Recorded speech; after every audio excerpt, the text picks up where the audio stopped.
Good afternoon, everyone. Thank you all for coming out to QCC's Political Science Society's very first event. My name is Avasa Arjun, and I'm the Vice President of the Society. Alongside myself is the President, Brian Escobar. Today, we are going to have a discussion about politics, immigration, COVID-19, and really how it's affecting students. Joining us today as our very special guest speaker is Mr. Ernesto Malave Jr. He has served as Assistant Director of the Edward T. Rogowski Internship Program in Government and Public Affairs, and he's also a fellow CUNY graduate of John Jay College of Criminal Justice. Mr. Ernesto Malave Jr. also currently serves as the Director of Communications and External Relations for the International Puerto Rican Heritage Film Festival. And his service to higher education and public service stretches well over 25 years. So I can go on for a really long time talking about that. But for now, I'm just going to turn it over to our president, Mr. Brian Escobar. All right. Thank you, Alyssa, for that great intro. Just want to thank everyone for coming. I'm aware that we still have a few more people coming in. So nonetheless, we will start and we have everything recorded. So at the end, we will promote this event for the society. So I just want to thank Ernesto for giving his time to society. I know that he's very busy. And also to our advisor, Peter Bayless, for coming in. Truly appreciate that. So if we could start it off, that'd be great. Ernesto, how are you?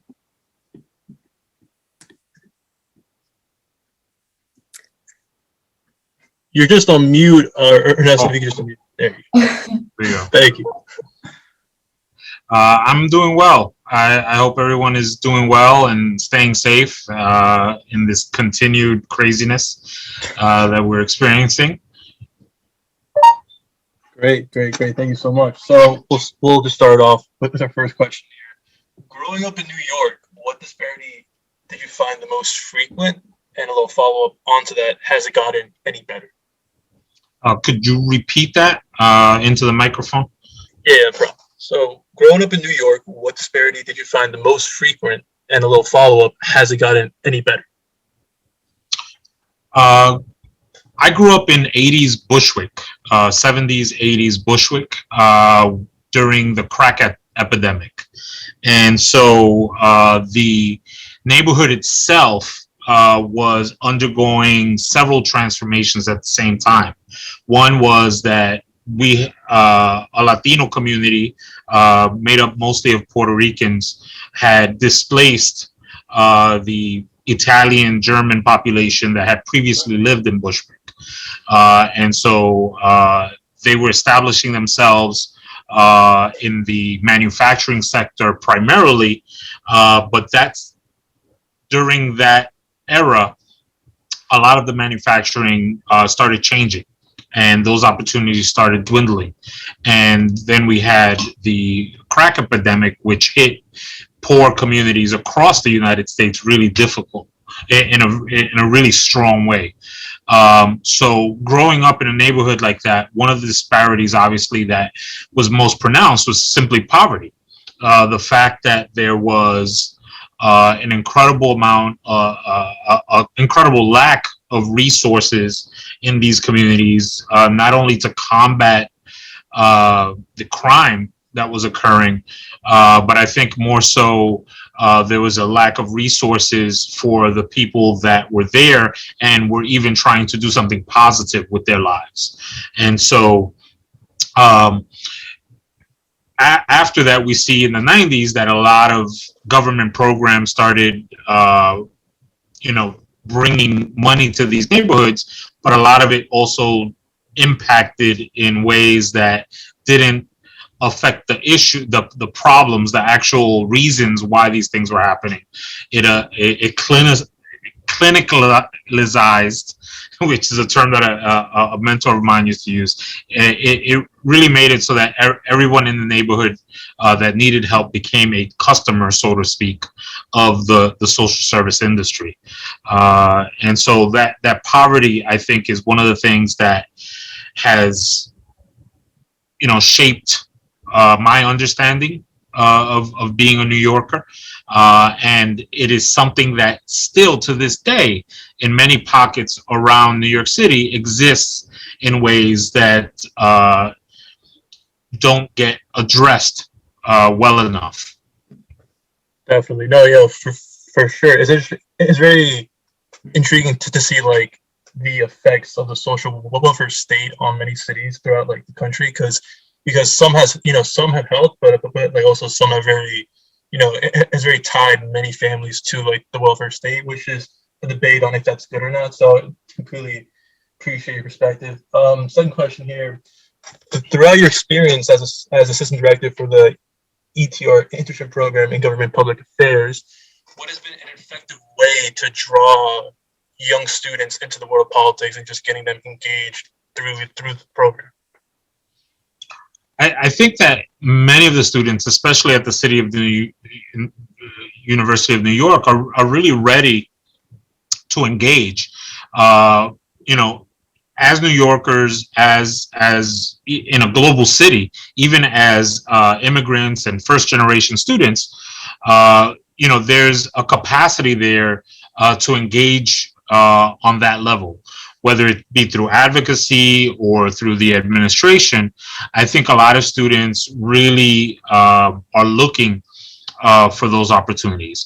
So the best advice and really, it sounds a little bit simple at times. It sounds like something that is not well thought out, but to continue staying active, to continue trying to participate in as many things as possible. One of the things that we see with first generation immigrant students is that they are underrepresented in so many areas, in internships, in government, in experiential learning experiences like study abroad and others, that really doing your best to participate in as many activities will ultimately impact the level of expertise that you graduate with, and also the opportunities that are open to you when you leave. And so really, it sounds simple, but be active, participate, and there's many different ways to do that, which I can get into, and obviously you have career advisors and you have people on campus that help you with those things. But I think that, making sure that you're active and making sure that you're not missing out on opportunities is one of those things that needs to be reinforced. Exactly. Yeah. Especially what I've found through my experience is trying to tell people my age is like the value of having the knowledge of politics and government can really further your career and just your understanding of this country and like why we do certain things. So definitely is very true. If we could just go to Vista here, I know that she has a couple of questions. If you'd be kind to answer them, that'd be great. Of course. Yes. Hello, Mr. Ernesto Malave Jr. So part of what you just said kind of falls into my next question. You mentioned people of color, students of color. There's a lot of underrepresentation, and the undergraduate enrollment dropped by 3.6% in 2020. And that includes enrollment in CUNY schools, which unfortunately means that students that are graduating from high school are not applying to colleges, and they're not being encouraged, or they don't see that as a path that they'd like to pursue. So how do you think these issues played into a part with the decline of the college enrollment? And really, how do you encourage students to pursue a higher education when we're living in like times like these, and we're going through events, and people of color, communities of color are really not getting the support that they need?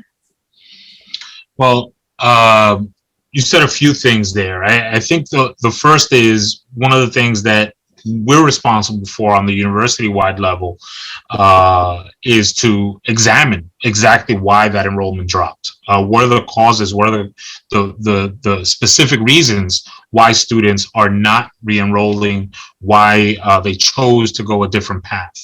That could lead us to some answers around what needs to get done to move it forward again. So obviously, we're still in a pandemic. One of the things that has occurred is that many households, not just in New York City, but around the United States, have incurred, a drop in household income. Many people have lost jobs. Many people are on unemployment now. And so we find ourselves really in a situation where students that just got out of high school may need to choose a job, even if it's a part-time job, over college. And where those opportunities exist, even though they're scarce in this environment, I think that a student or someone who would be a student is probably still more prepared than a parent who lost a job and then has to roll back to a different job where their skill sets might not match. And so one of the things that the university has been doing, and one of the things that I think is, to your point about what can be done about student enrollment and trying to close that gap, is identifying the skill sets where adult learners, people who lost their job after being somewhere for 20 years, for instance, if you've been in a place for 20 years, you expected to retire with that place, and now all of a sudden you find yourself without a job. Well, how do my skill sets in that position translate to a different type of job?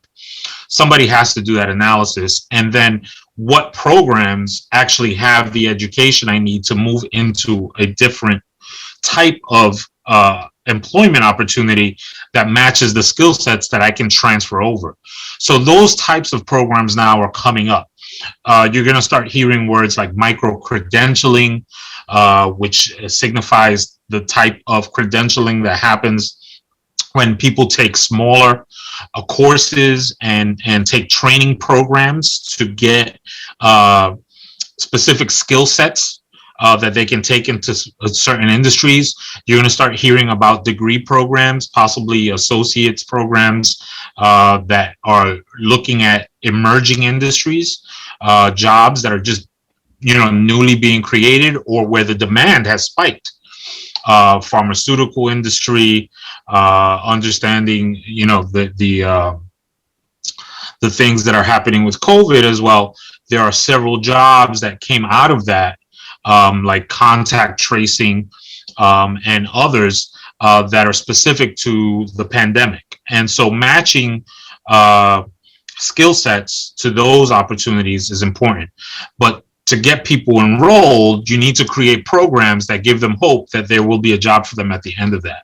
And so identifying why people left is incredibly important. Identifying those jobs that will get them back in, or those training programs or courses or degrees that will entice them to come back in is incredibly important. And then the encouragement. We're in the middle of a pandemic. Everybody has felt it. I don't think there's anybody that can say they didn't need support at one point or another throughout what has happened. Those support services need to be there so that when somebody feels like they don't want to come back next semester, there's somebody there to intervene, to help, to offer different services that can keep the person in. And so those are things that need to be put in place. And I think the CUNY, at least, I know, has done their best to try to create some of those already. But there's always going to be a demand on that end. Absolutely. I mean, everything that you said definitely makes sense. And I can speak as a student, from a student point of view, that the resources that CUNY have available to students all across all 25 campuses are really essential and beneficial. I'm part of the Malave Leadership Academy, and what we just recently did is spent an entire 2 weeks lobbying for funds for those programs, because they're very essential and very necessary when it came to supporting students and encouraging students to stay in school. So I absolutely like that. That was like And we amazing. thank you for that. Yes, thank you. I have actually another student from the Malave Leadership Academy wrote in a question for you, and he asked, what were there expectations placed on you from a young age, and how does that affect your work in CUNY today? That is one of the I think experiences that most first generation college students can speak to almost immediately when asked, because they know exactly how early you need to become an adult when you're in that type of household. Funnily enough, just before the pandemic happened, our office moved from 57th Street, where the Malave Leadership Academy actually is housed. Our office moved from 57th Street to 16 Court Street. 16 Court Street is directly across from Borough Hall in Brooklyn. And the building, the municipal building that's there, is reminded me almost immediately, the first time that I went to work down in my new office, reminded me of the trips that I would take with my mom, because we owned a building, an apartment building. My mother was a very strong Puerto Rican woman who purchased an apartment building in 1968 with help from her brothers and sisters. And so she ended up housing, you know, most of the family in that apartment building.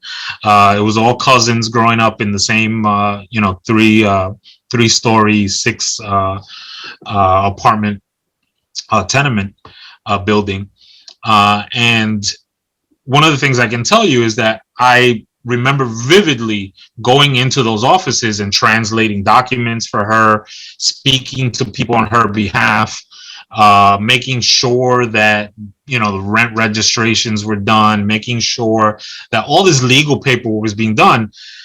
I was barely a teenager. I was 10, 11, 12 years old, taking on that kind of responsibility, because my mother, you know, my mom and my dad both married late, had me late. It was a situation where we were really a generation apart, and they never learned English. And so I was the person in the house that was the legal advisor for pretty much everything. And I think a lot of us can relate to that kind of situation, where you first begin by using your language skills to translate things. Second, or anything important that comes, you know, you always get handed the letters that are in English to make sure that they understand what they're being sent. Secondly, you make decisions for yourself in school. One of the things I can remember vividly is being, you know, something like 8 years old, and my mother being asked whether or not she wanted me in a bilingual class or a gifted class. And I had to make that decision, because she looked at me, you know, she looked down at me and said, "What do you want to do?" Because she didn't understand the system. She came from rural Puerto Rico. You know, she was born in 1930. She didn't understand the educational system, so she thought somehow I knew that better at 8 years old. And so she wanted me to be comfortable and had me make that decision. So that's, you know, a very clear example of a place where things could have changed for me, because I chose bilingual because I wanted to make sure I could speak to my parents at home. And so that was one point in my life where a decision was made that impacted the rest of my learning. I had another decision like that when I was in junior high school, where I was offered a scholarship to a boarding school, but my dad was sick. and I was the only child. So again, a situation that could have gone a very different, it could have taken me academically in a very different direction had I gone to boarding school and left my parents, at home alone. But because of that traditional, uh, you know, uh, understanding that families have, especially in Latino households, my responsibility was with my parents and taking care of the household. And so I made a decision that was based on that, and not anything else. And so at different points, I think I've had very impactful decisions that I've made as a first generation student, as a Latino, from coming from a Latino household. Those things resonate throughout the rest of your life. And so one thing I didn't have at the time was someone, a mentor or someone that could explain what to do in those situations. And so one of the things that we continue to preach, and anybody who's in my position that speaks to students like yourselves continues to preach, is get yourself a mentor. Get someone that can guide your decision making, your planning, your goal setting, and somebody who knows what they're doing or has achieved in a way that you would like to see yourself achieve, because that is instrumental in making sure that those points in your life where you make those decisions are done with as much information as possible. I think that's great advice. I mean, I did not know what mentorship was or the importance of it until I joined the Malave Leadership Academy, and it like my work in politics and government and being involved also stemmed from there too. And I think that, like you said, mentorship is very, very important. I can see the difference that it's made with my academic career and personal development as well. So thank you for answering that Excellent. question. I have one last question. It's also a fellow Malave student. You guys are all over the place. Yes. From Brooklyn College, she's asking, who is your biggest inspiration? That is, I haven't thought about it in a while, because I'll be honest with you, it's not something that necessarily stays the same all the time. I think that, I have several heroes. Of course, we tend to look at our parents and the sacrifices they made as, right up there, first tier in the hero category. I've always looked at, and this is going to sound strange because my degree is in government. I work in government and public affairs, and it's not a politician. It's actually an athlete. Roberto Clemente was a Puerto Rican baseball player who passed away, who died in a plane crash, bringing relief supplies to South America in the middle of the night on New Year's Eve. So this man, who was a baseball player, which today we see all the controversy around Colin Kaepernick, LeBron James, anyone who attempts to mix sports with politics, we see the controversy that causes. And this is in the 60s. And he was a dark-skinned Puerto Rican player who experienced all the same things that African Americans experienced when they went from city to city to play baseball. So all the segregation was part of his experience, and yet he always put the social issues of Puerto Ricans at the front of the conversation. He always corrected newspaper people when they said Bobby or Rob, and he would make sure that they said Roberto so that they could remember who he was and where he came from. So, but to give up your life trying to help people who are not even from your country, because it was a different country he was bringing the supplies to, as an athlete, to cross over those lines, to say, I'm going to put myself at risk to help people. I think that's one of the most, important things that one of the most important examples that people can set. And this is not saying that all of you should go out and find a way, to risk your lives for the things that you believe in necessarily, but I do believe that there is something to be said about putting yourself on the line and taking risks to make sure that you are advocating for things that you believe in, and to be true to yourself, and to be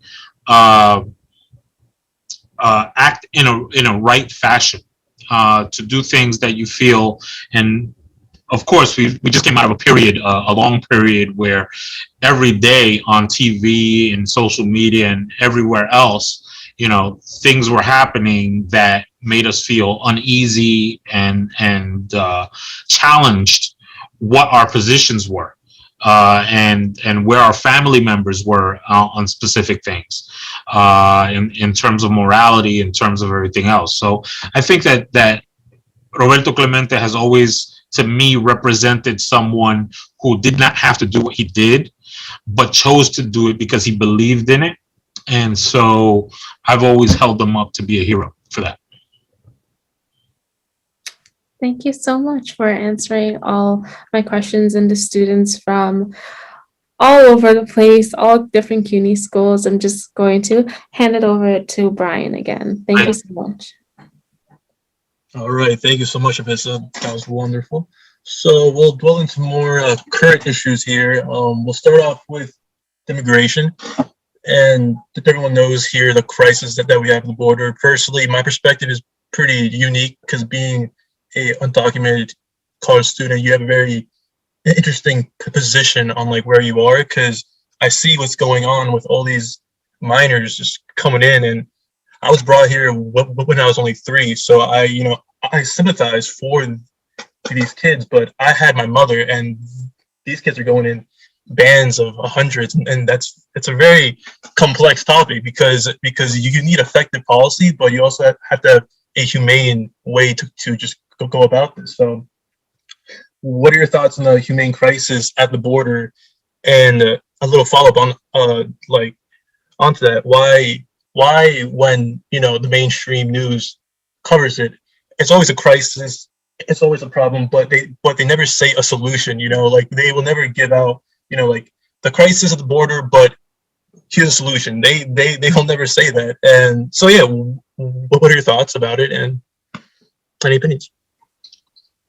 I think that, when we're looking at politics, government, and how policy is made for all of these issues that are happening with immigration, one of the things that we need to do is look at it from 2 perspectives. And the first, I think that Biden, Obama, Trump, all of them have dealt with is enforcement. One of the things is looking at the rules and looking at the laws that are on the books and choosing exactly how they are going to be enforced. Because ultimately, as the executive, one of the responsibilities there is to enforce the laws that govern society.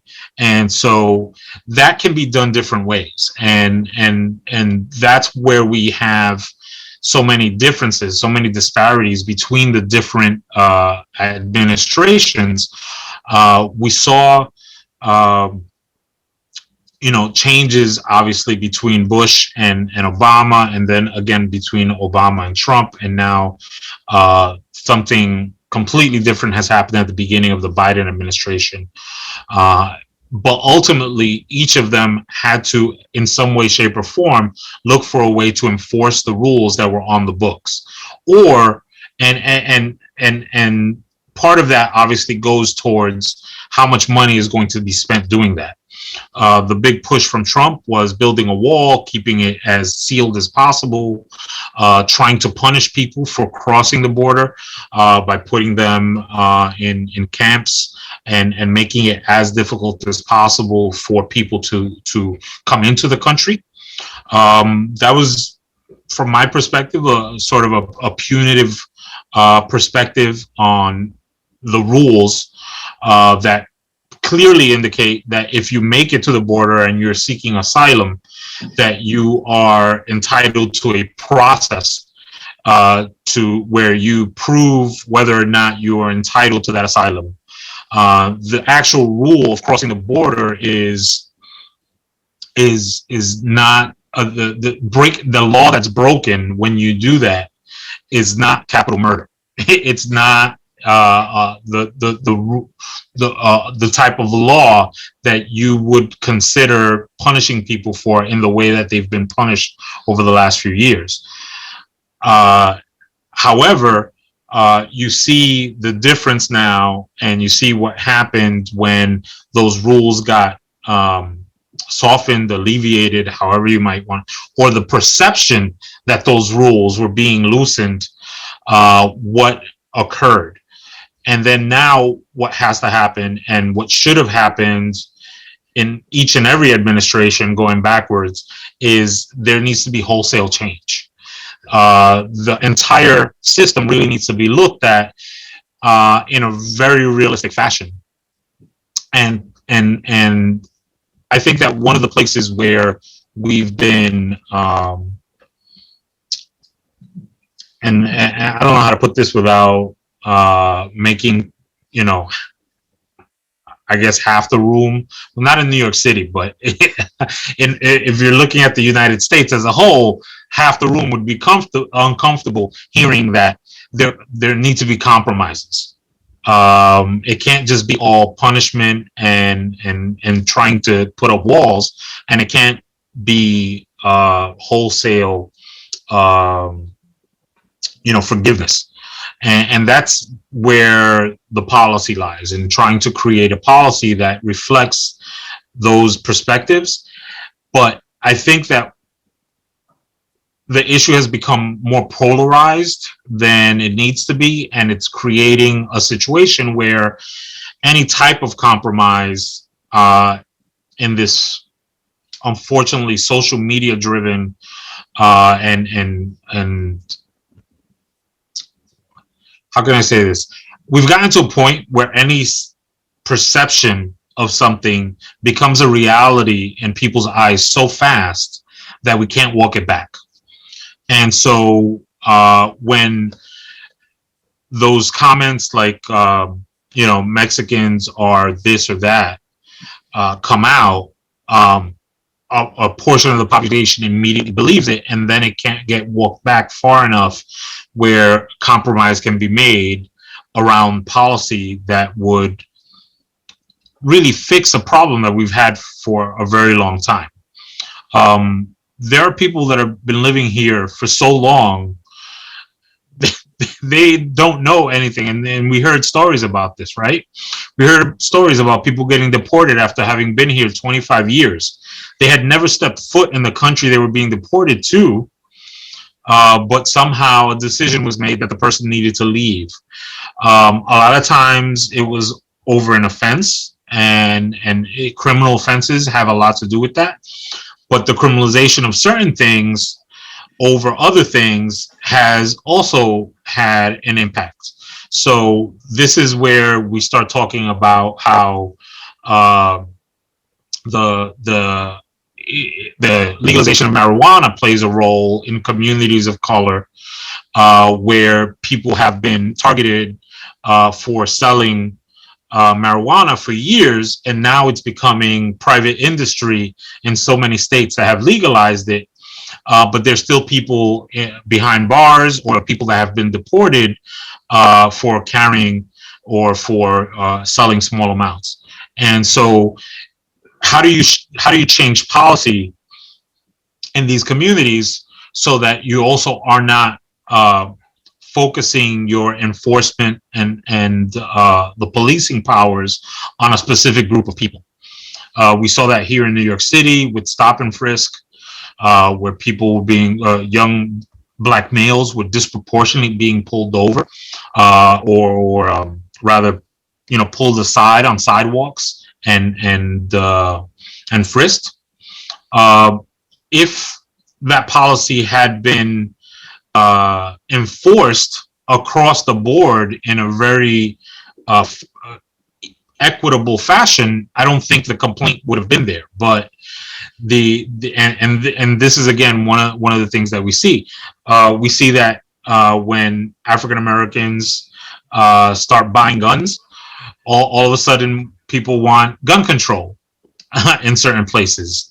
But the NRA, we just saw, forced a county to change its laws, and not less than a couple of weeks later, we saw a mass murder because the person was able to buy a gun. So I think enforcement has something to do with what's going on right now with immigration. There's a compelling reason for every legislator and for every president politically to make sure they're enforcing rules that are on the books.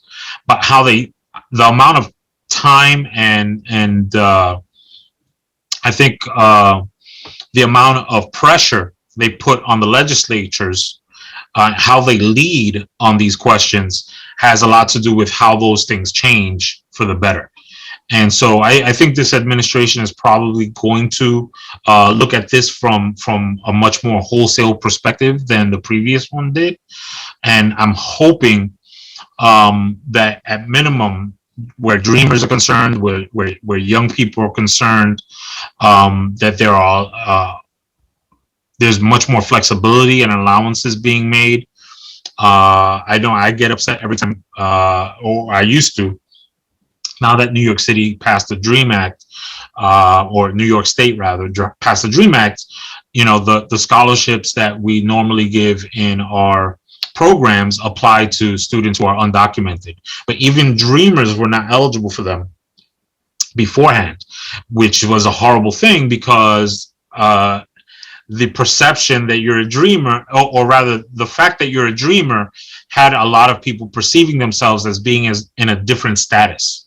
But when it came to actually providing resources, the resources were not available because it was tax levy money, and that had a different set of rules. So you were still considered undocumented.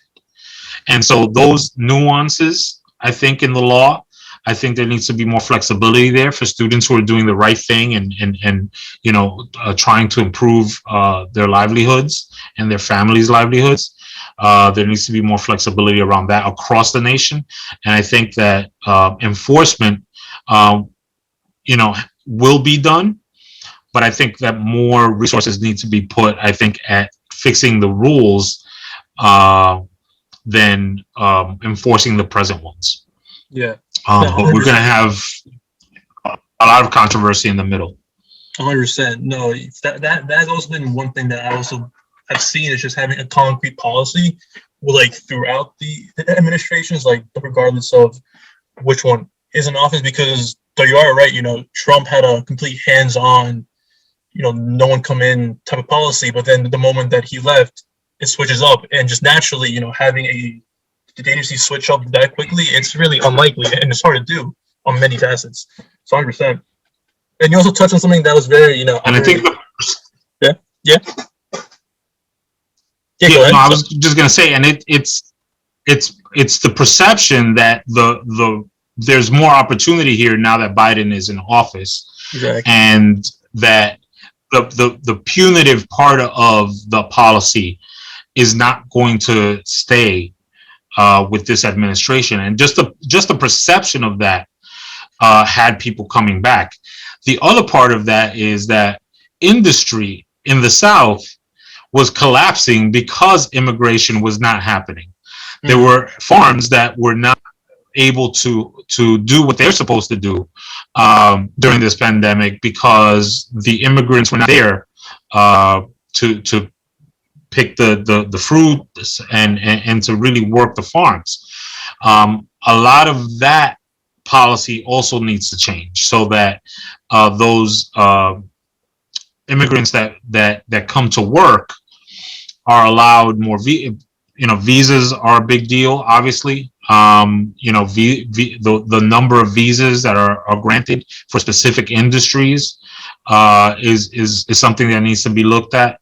But I think that also just even the perception of open borders or more opportunity has caused that influx, and not enough was done in the beginning to indicate that the enforcement was still going to happen.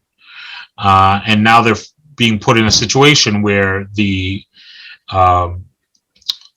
camps that they had are going to need to continue to exist because so many people are coming in and they're still working with the old rules. Yeah, 100%. And Sorry, just like you, and like you said with social media, like anything that goes on social media, it basically increases the level of emotion by like 100%. So regardless of if it's immigration or a Black Lives Matter movement, seeing something quickly on your screen without no context really puts a narrative on your mind. So it's something that I kind of wanted to touch on below. I don't have that like down, but in your opinion, social media, has it deteriorated our democracy? I don't think it's deteriorated our democracy necessarily. I think that what it's done is really enhance all the flaws that it had already. The fact that people don't have conversations around things that they should be having conversations around, even at the local community level. I think that even, and again, I reflect back on this. One of the things that we found out was that not everyone in our family was of the same mindset as we might be, whether that was in a left direction or right direction. One of the things that we found out over the last couple of years was that not everyone in our families, in our own families, people who are close to us, thinks like we do necessarily. That there are people that are very close to us, friends, family, that have opinions about specific things that we would have never thought they had, because we don't really speak about those things in general. Not at that level. We don't talk about nuance. One of the things I've done the social media for the film festival. I work on the social media for the Edward T. Rogowski internship program. One of the things that I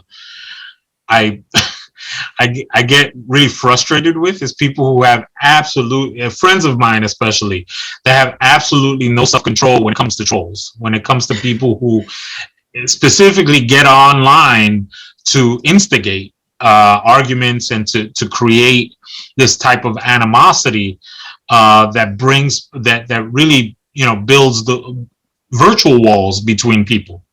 And so they start to engage, and it's just people and you can see in these conversations on social media how people just keep taking positions that move each other further apart to reinforce what they're saying. They don't say, let's try to figure this out, you and me, let's figure out a compromise that I think would work. And it's the same thing, and it's reflective of what happens in Congress. It's reflective of what happens in state legislatures. They're all microcosms of what's happening on social media to a certain extent between people. And there's text, and this is where the political science training comes in. If you start talking about Rousseau and the sovereign, those are things that you might want to look up. If you want to talk about other political science, political philosophy, and whether you use people as an end or a means, and how do you create policy around those concepts? Do you use people? If you want to speak about Machiavelli and whether or not a leader or a king, as was posed by should be loved or respected. Those are different concepts that you find in political philosophy around some of these issues and about how policy is made. Those reflect on social media. If you're looking for them, you will find how certain people do believe that law enforcement should be punitive because that's the only way that people will respect the law. And so that's coming from a political philosophy. People believe that that's the way that people behave as in nature, and therefore that is how you need to control a population. And so social media is really an everyday survey of millions of Americans on where they stand on certain positions, political positions, and where what the temperature is, so to speak, in the country. We see, different things play out from month to month, different crimes that happen that are reported on a national level, and we see people's reactions from around the country. And sometimes they're the same, and sometimes they reflect particular regions and particular cities. I don't think that is necessarily a deterioration of democracy, but it is, I think, a way that people ultimately vote on an everyday basis on what their position is in certain areas. And so if you want to take it, but again, we need to be careful because the people that are online are not necessarily everyone. And so just like voting, you have a situation where not everyone is participating, but some people are choosing for you if you're not participating. And so the people who are on social media the most, and we know that the previous administration loved their social media and loved moving their agenda through social media. The people who are on it the most are going to impact the way people think.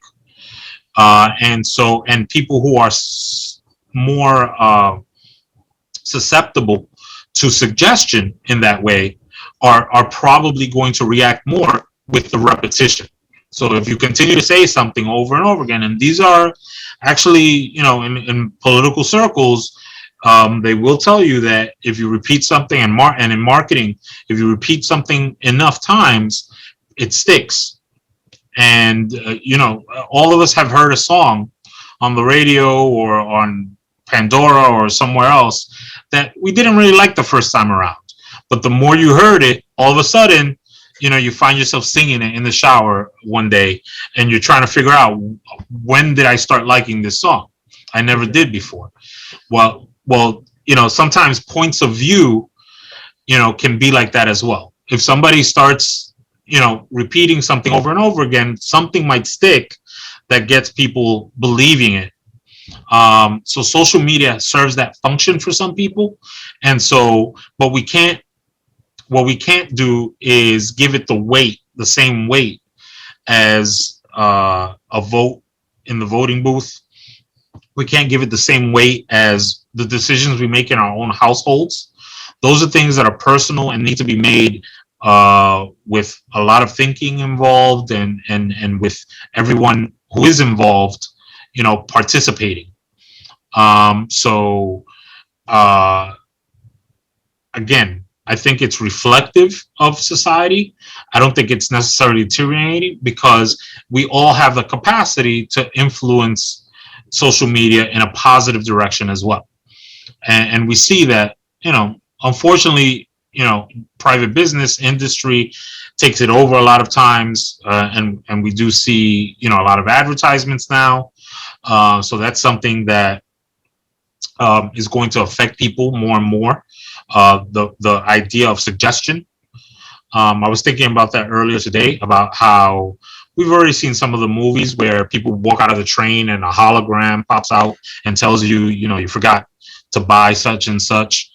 I think that's going to happen more often in the future. Things are going to be suggested to us so much that we're going to almost stop making decisions for ourselves. So the challenge is going to be to continue to be critical thinkers and to not allow that suggestive environment, whether it's on social media or whether it's television or anywhere else, to dictate to us what is best for us. Otherwise, we're all going to be eating burgers and never eating any broccoli.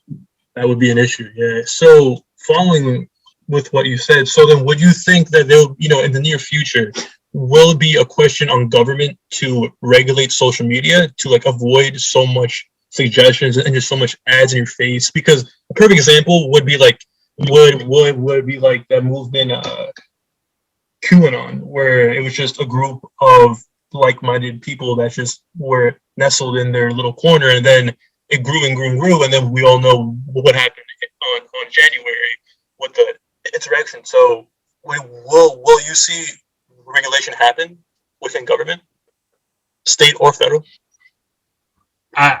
It's interesting that you say that. We just had a CUNY forum. I'm going to put the link up once I pull it up.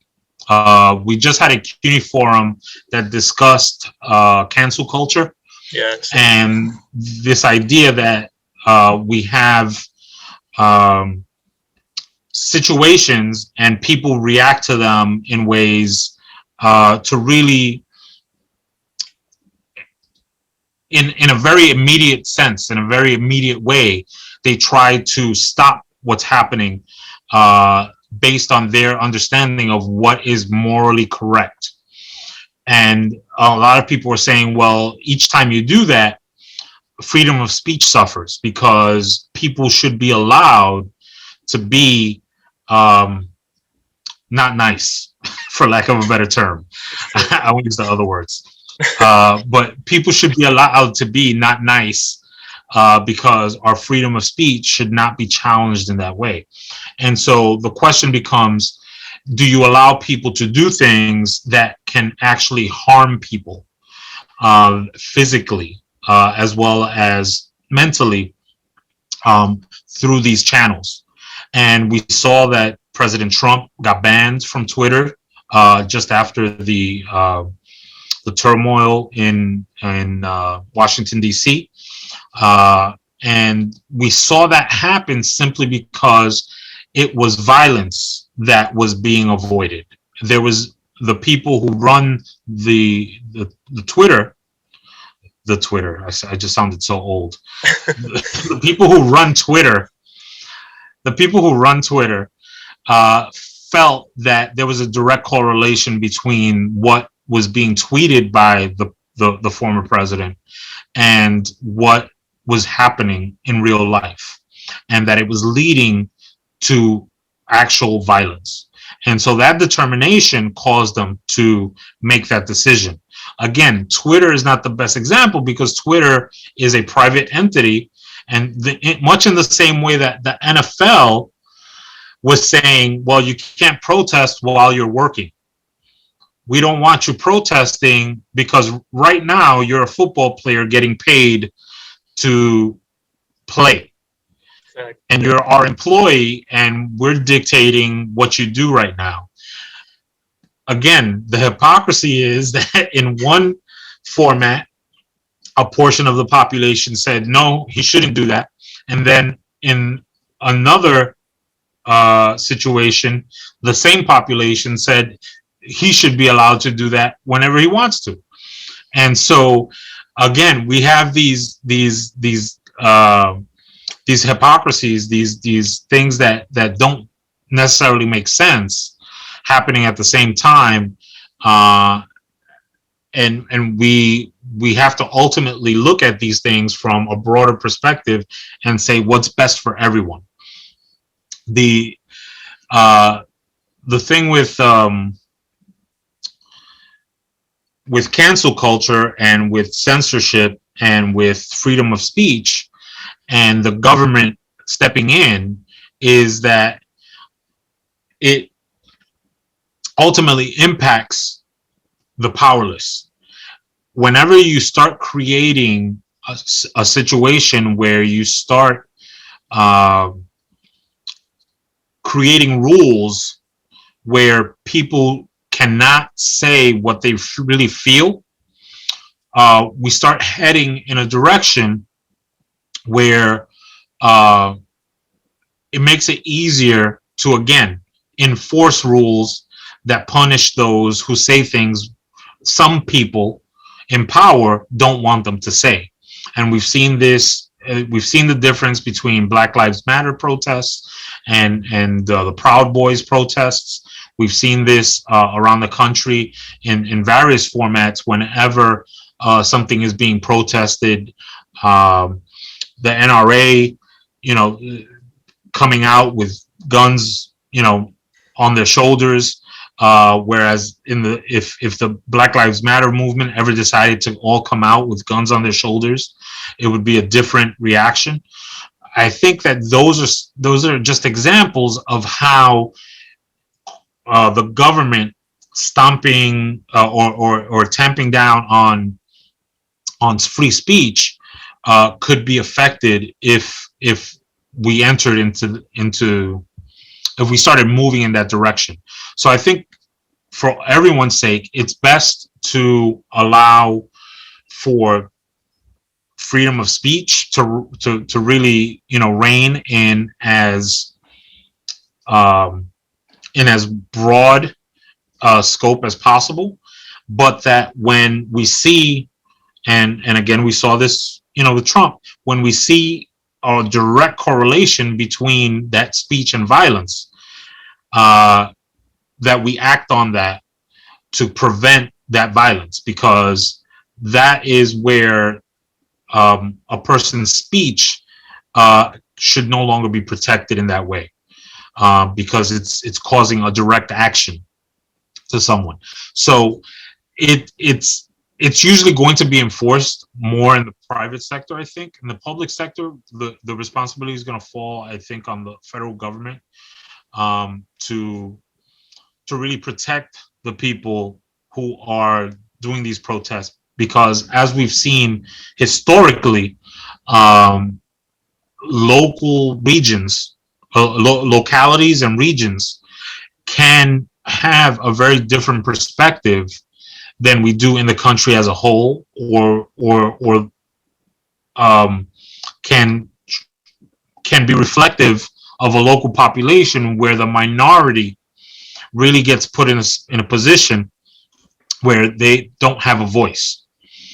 And so that's where it becomes really difficult to say we should have rules that prevent people from speaking, because those rules are almost always going to get used to stop people who are oppressed, stop people who are under-resourced, stop people who are marginalized from speaking up to say why they are in that position.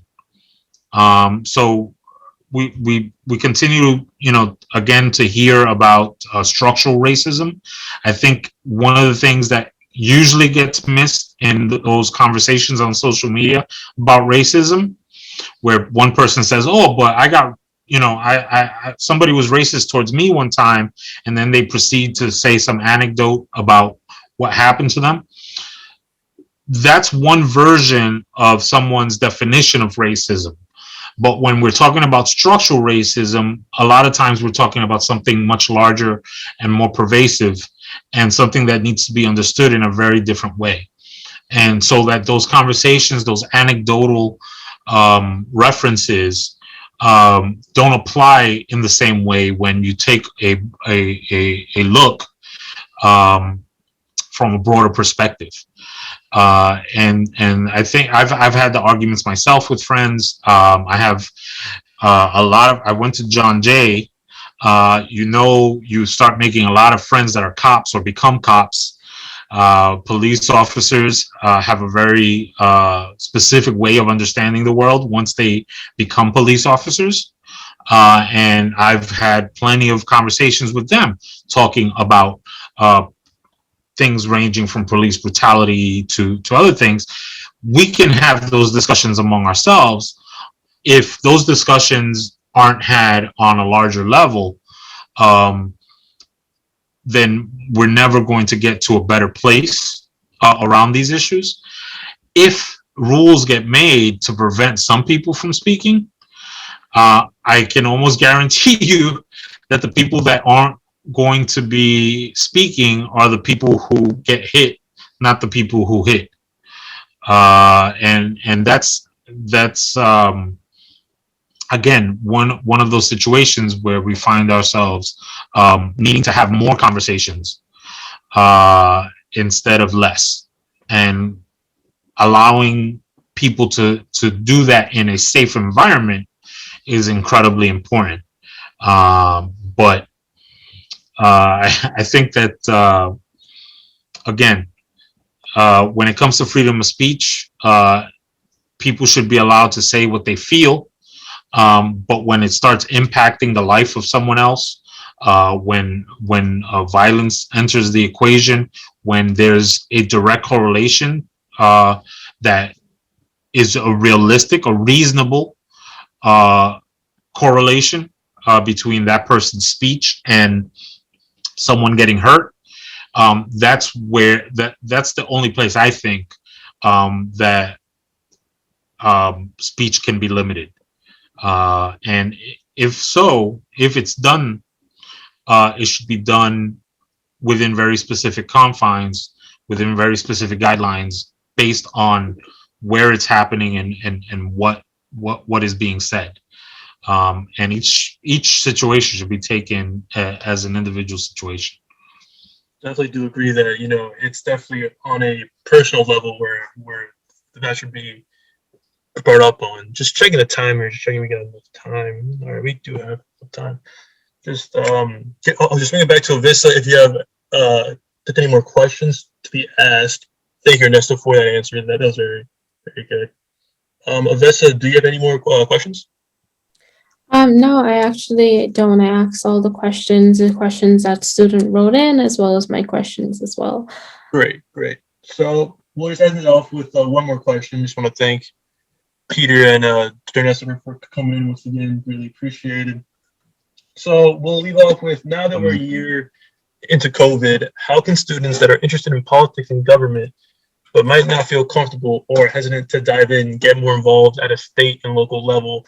So I'll quickly just share my experience with Ernesto and the whole DTR program. Is I was in the summer intensive for public policy last summer, which was a 1 week intensive where we went on public policy and we were divided into groups and we had a issue, and my issue was economic justice. So we drafted a policy on a topic which was insurance for renters, which was a big problem at that time because it was a memorandum that was going to end. So we basically just drafted policy, and we actually just learned how to just talk and just, like Ernesto was saying, create this open dialogue and just communication. And so through that, it just has helped me a lot, just learn about government and just at a very local level. And then with the internship that I'm doing right now with the CUNY Scholar, it just brings you to work with assemblywomen from New York State, which really pulls you into how the state works and just shows you the just like the mechanics of it. So definitely with your programs, Ernesto, how could you basically not market but just expand the pool of students that are engaged or just interested in politics but might not be a political science major, or that are just simply just interested in?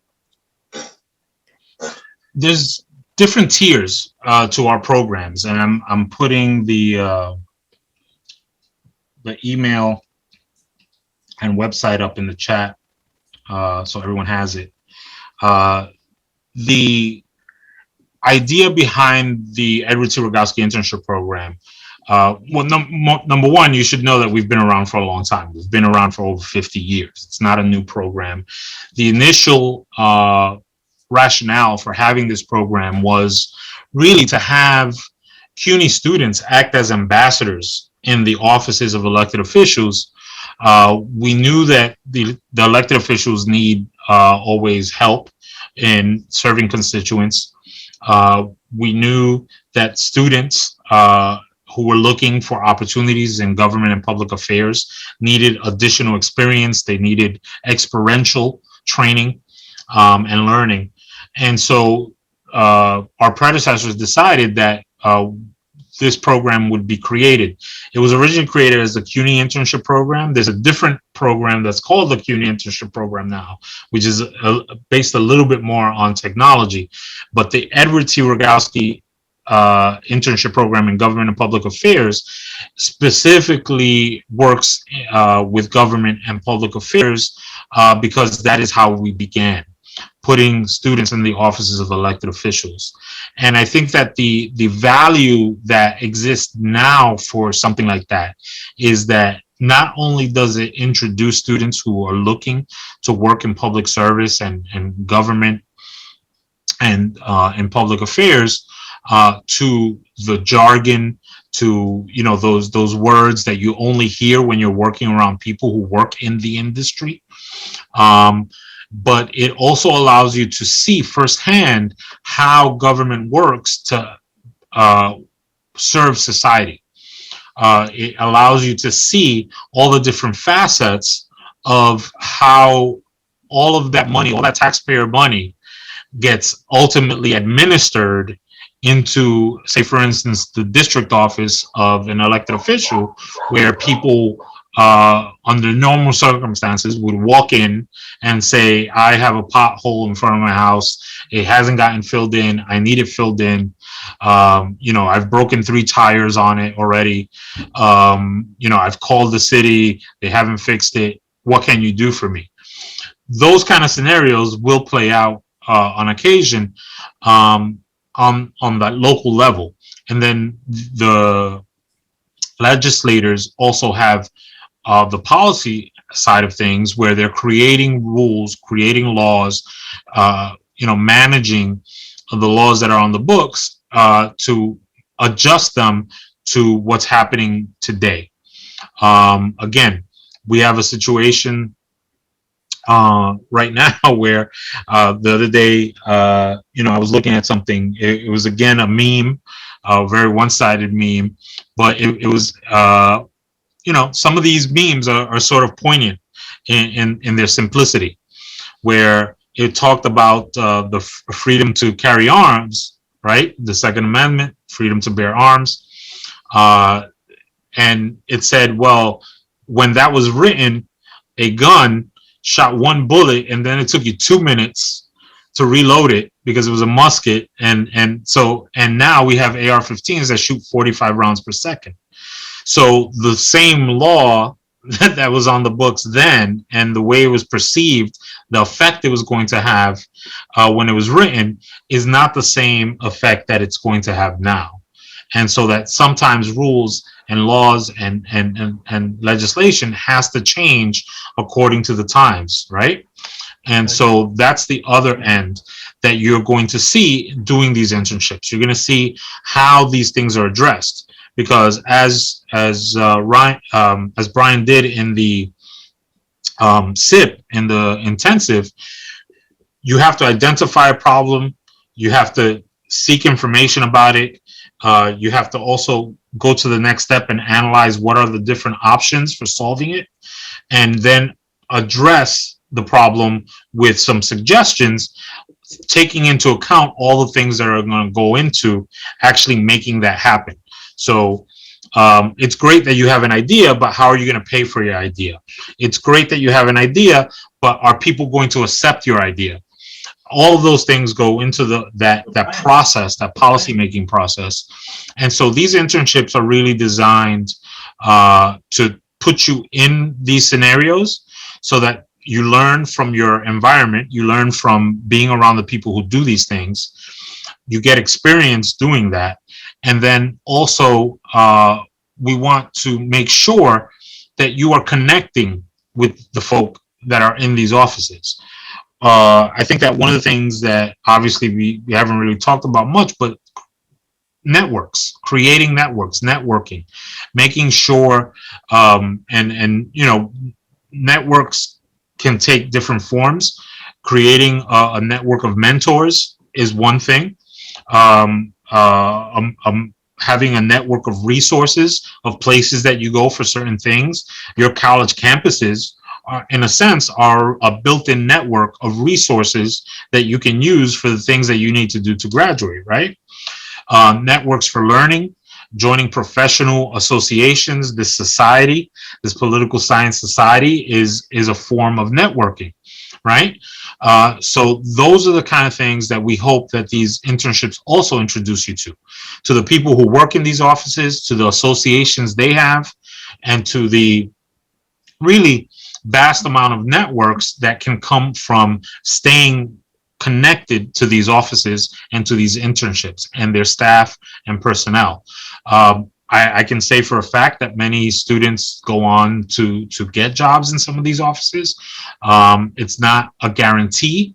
It is always going to be based on your performance, but it's, again, a catalyst to making that happen, to bringing you closer to the opportunity.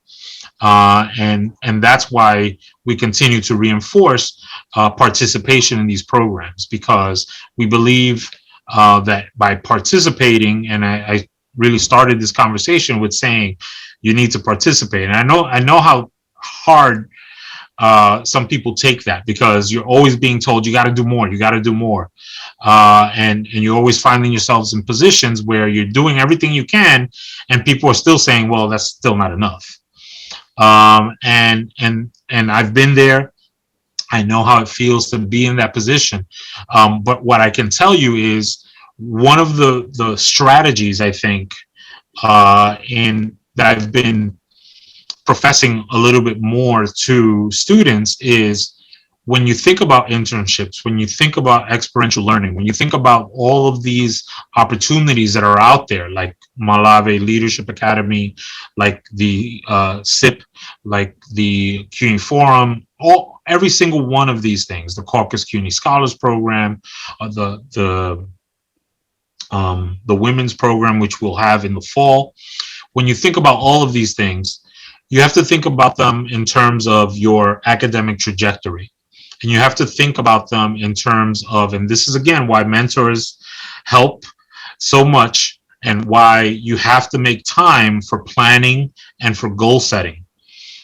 Because if you do these things knowing, in a very intentional fashion, knowing that one thing will lead into the next, then you are building yourself up for success. But if you're doing these things for the sake of doing it, because you have nothing better to do one semester, and somebody put an opportunity in front of you, yes, you may get lucky, something great may happen out of that. But if you are planning ahead and saying, well, that might not be the internship for me, let me go find a different one that fits into what I'm doing and what I want to do in the future.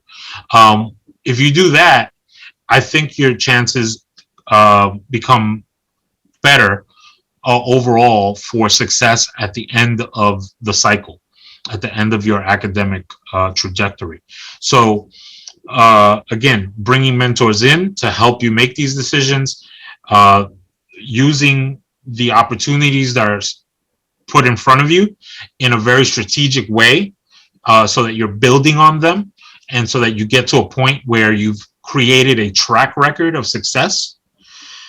You want to start with introductory programs. You want to start with programs that introduce you to the field, especially if you feel uncomfortable with the idea of doing an internship or your skill sets. You want to start with something that introduces you. Then once you've done that, you might feel a little bit better about taking on something that is a bit more challenging or a bit more competitive, something that you need to apply for, something that carries with it a scholarship or additional projects that you can learn from. And then ultimately, we hope that you can start applying all of those skills that you've learned and all of those experiences that you've gained to something more elite, something that brings you to the next level, so to speak. So those are the types of strategies I like to tell students to implement now.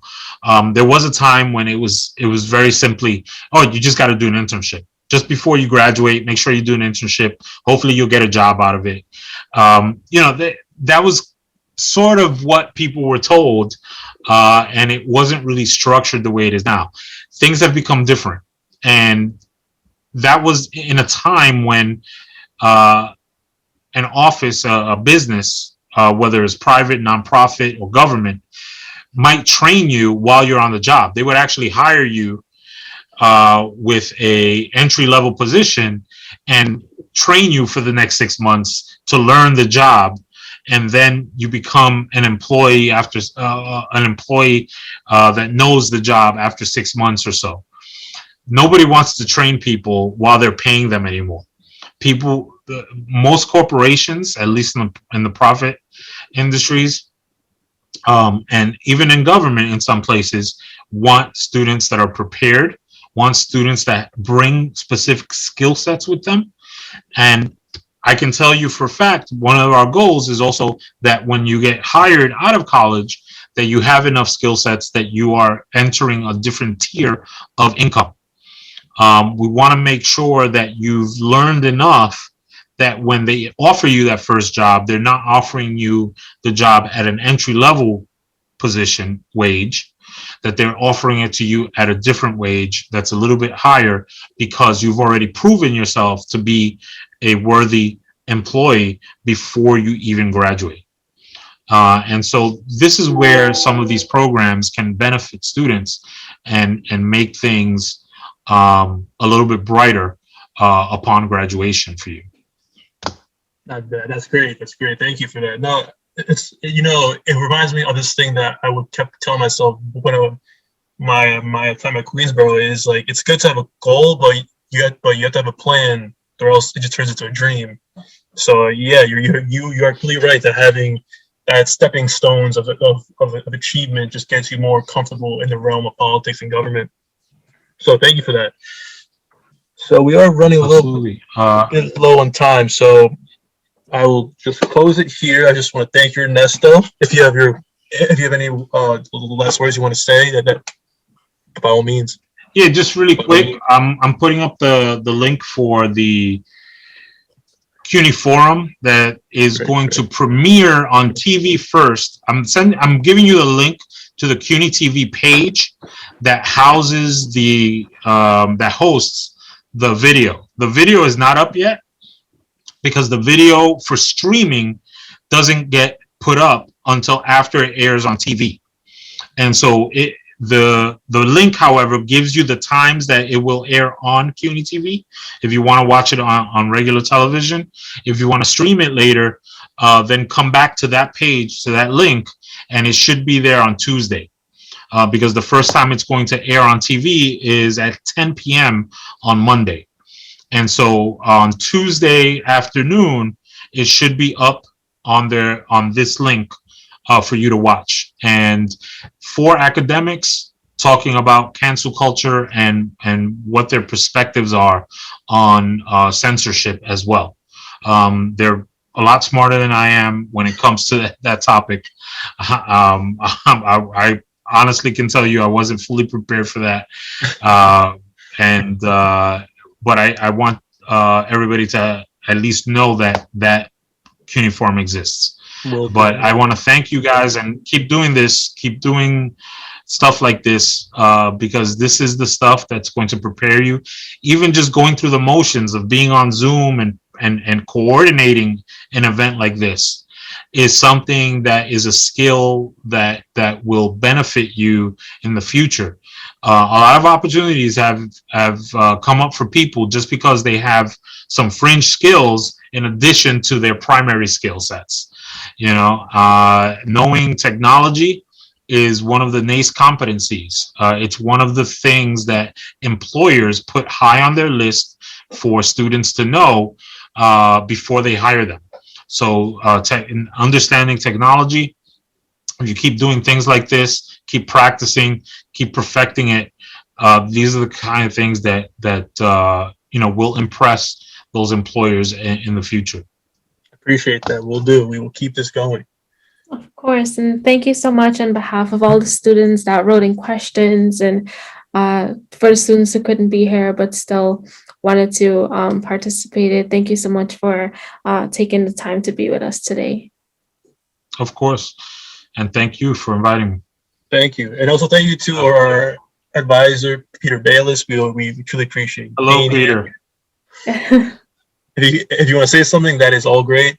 If not, I understand also. So yeah, with that, we will end this event. And if you could stay on a little bit longer, so we can just talk. Yeah. And great.